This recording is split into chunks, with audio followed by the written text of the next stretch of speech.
Yes, welcome to this topic. This is medicinal plants that are used in East Africa and Uganda particularly to treat different diseases.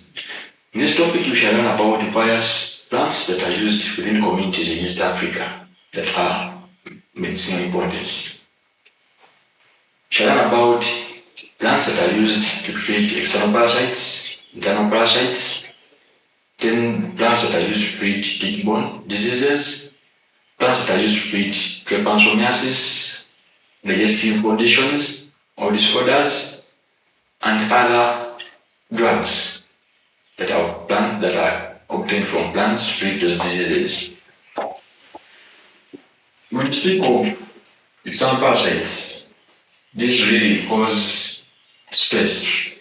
They cause irritation, itching, painful bites into our livestock. This reduces the productivity. Hence, you need to know which plants can we use to treat these external parasite infestation. We have tobacco, which is Nicotiana tobacco. It has medicinal properties that can be used to treat tick infestation.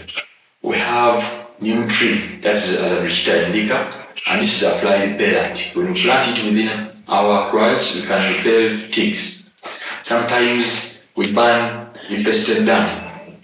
This infested dung, we can use it you can use it as a fly repellent for insects or external parasites like ticks, tsetse flies also.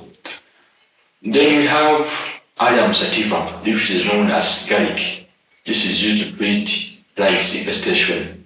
We have Tagetes minuta, which is Mexican marigold. It's also known for its medicinal purpose on treating these external parasites. You can get the leaves of Tagetes minuta, then you make a broom, then you always use it to sweep within the pen or the bands of our poultry. With that, we can reduce cases of lice infestation.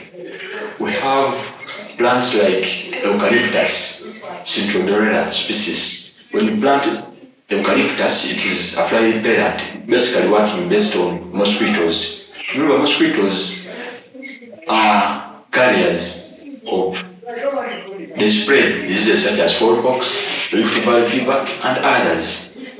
So we can prevent mosquito infestation through planting eucalyptus.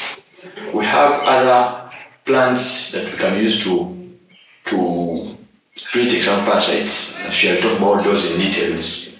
Then we have plants that are used to treat diseases, specifically diseases. For example, East Coast fever.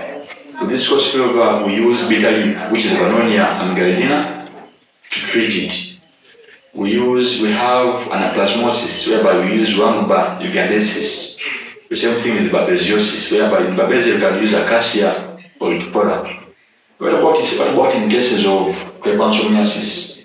For the case of trypanosomiasis, we use plants like, we have an example of a plant that is used to treat trypanosomiasis is Rhamnobia ugandensis. Still, it works best. We have cases of retained placentas, whereby we can either use manual extraction or we can use plants like Carica papaya, which is a pawpaw.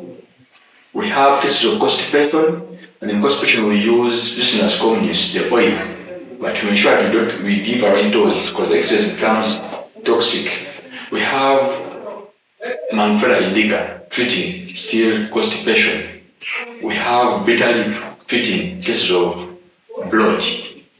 We have cases of eyeworms, and within eyeworms we see a red lake in the eye. We use plants like Nicotiana tobacco, which is our tobacco, whereby we smash. We have cases of nasal butterfly infestation. Nasal butterfly is more common in sheep, and in that case we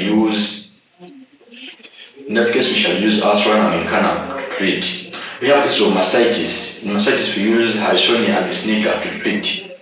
We use Sesebane to treat mastitis. We find that really these plants are within communities and you must understand these plants and how they look like and how do you prepare them.